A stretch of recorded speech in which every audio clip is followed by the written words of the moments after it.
আমাদের ছোট্ট একটা মাটির ঘর। সেই মাটির ঘরে আমাদের জগৎ। আমরা ৫ জন সদস্য। বাবা, মা, আমরা ৩ ভাই-বোন।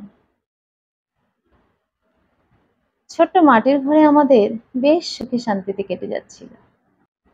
সুখ, দুঃখ, শান্তি, অশান্তি সব মিলিয়ে আমরা বেশ ভালোই ছিলাম।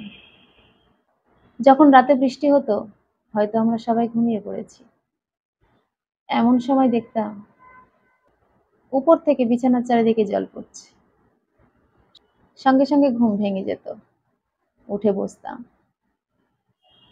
সব জায়গায় একটা করে ঘটি, একটা করে বাটি, একটা করে গামলা বসিয়ে দিতাম, যাতে বিছানাটা না ভেজে। এরকম ভাবে বেশ চলে যাচ্ছিল। তারপর একদিন সেই দিন এসে উপস্থিত হলো, যেদিন গভীর রাতে সবাই ঘুমাচ্ছি, এমন সময় ঘরের উপরের চালের দিকে তাকিয়ে দেখি আগুন জ্বলছে।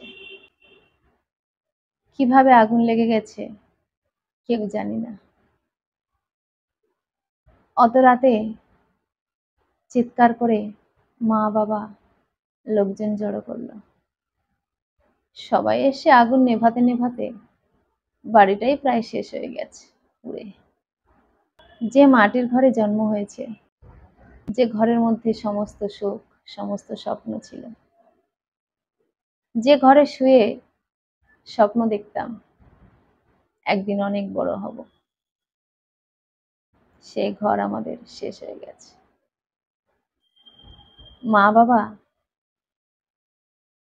ভেবে কিছু কুল কিনারা করতে পারলো না। আমাদের নিয়ে কি করবে, কোথায় যাবে?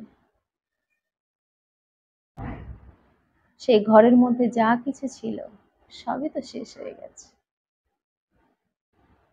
মা বাবা দুজনে মিলে নতুন করে শুরু করলো সবকিছু। লোকের কাছ থেকে বাঁশ চেয়ে এনে নিজেদের পুকুরের মাটি নিয়ে ছোট্ট মতো একটা ঘর বানালো, বেড়ার ঘর। আবার নতুন একটা ছোট্ট কুঁড়ে ঘরে আমাদের জীবন অতিবাহিত হতে লাগলো। বাবা মায়ের অক্লান্ত পরিশ্রম আমাদের জীবনটাকে বাঁচিয়ে দিয়েছে। আবার নতুন করে আমরা ওই কুঁড়ে ঘরে শুয়ে অনেক বড় হওয়ার স্বপ্ন দেখতে শুরু করলাম। কলমে ও কণ্ঠে সোমা।